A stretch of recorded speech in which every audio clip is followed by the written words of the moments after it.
It's 4:30 p.m. on Saturday, December 9th, 2023. I just moved into the second cell of this fifth row of the rotation that we started on 11/25, November 25th. And we were unrolling the hay here, but apparently I got the hay bale backwards.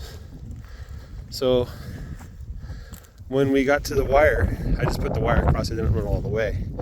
But it wanted unroll, so we had to turn it around. So we ended up going all kinds of weird angles in the field. We have a nice strong wind coming from the north. Temperature right now is about 55 degrees, I'd say. And the temperature's dropping. It was like 68 a few hours ago. So we are inside of that cold air bubble coming from the North Pole that's traveled halfway across the United States to get to us, and that warm air bubble is now traveling up north through Arkansas and the easternmost part of Texas, and there's severe risk, or a possibility of a severe risk, of tornadoes and things like that. But we were supposed to get some rain tomorrow. We're not going to get much rain tomorrow. It's going to pass us by. So somehow we went from super warm weather to cold weather in less than a day, and we didn't get any rain. So we got cheated. We got cheated. Unfair. Life is unfair.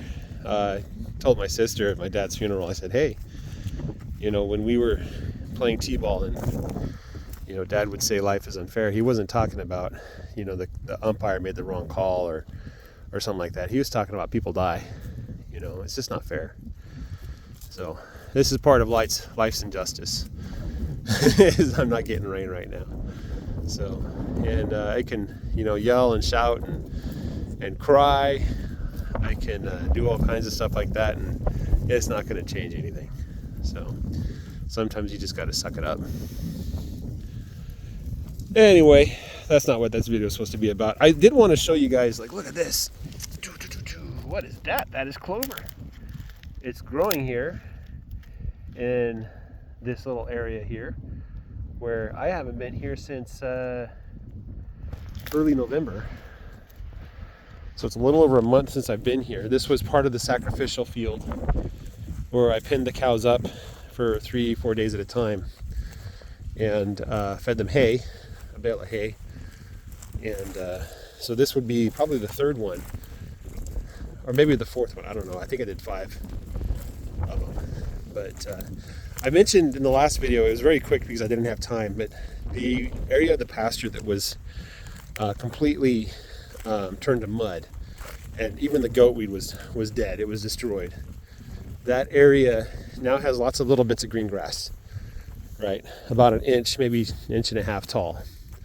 It's not very thick, but it's all over the place, and it's definitely cool season grass. It's not the summer grass.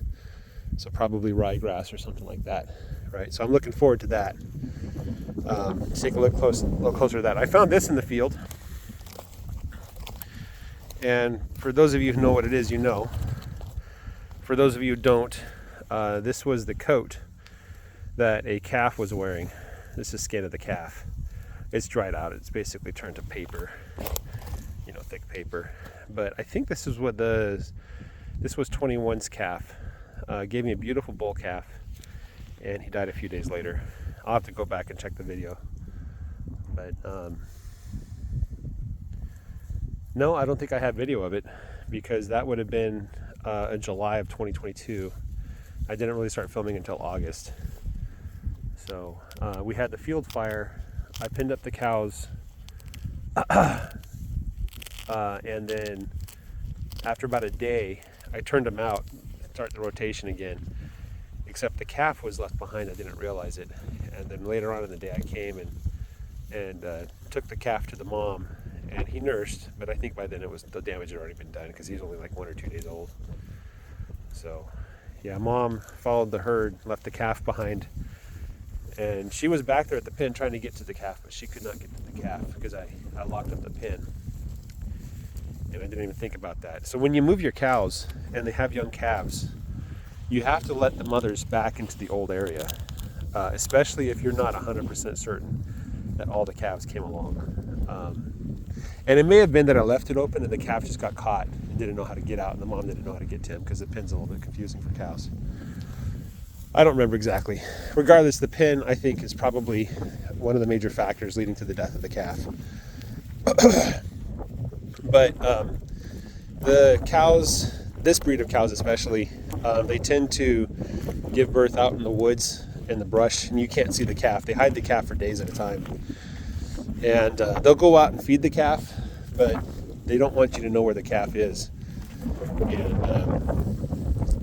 so they'll feed the calf. And then if you open up a new area, the cows will go with the rest of the herd, but then after about an hour, they're going to go back and try to find their calf.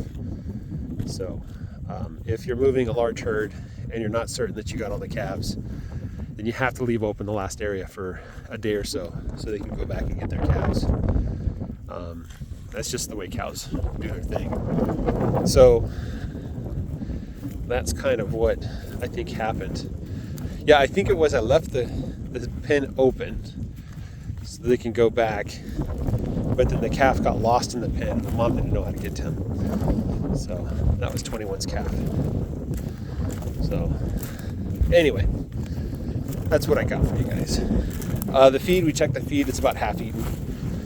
So, man, you are very broad in the rear there. You're very wide boned, you're very docile, let me touch you. You like that hay? This is one of my heifer cows. It's supposed to give me birth in March.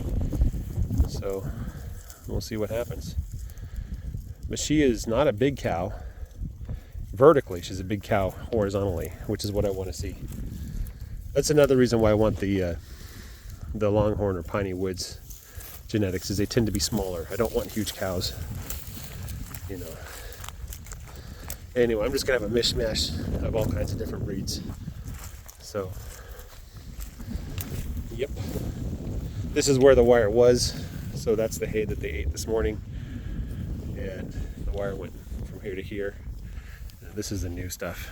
So, all right, guys, have a great day. Take care and bye-bye.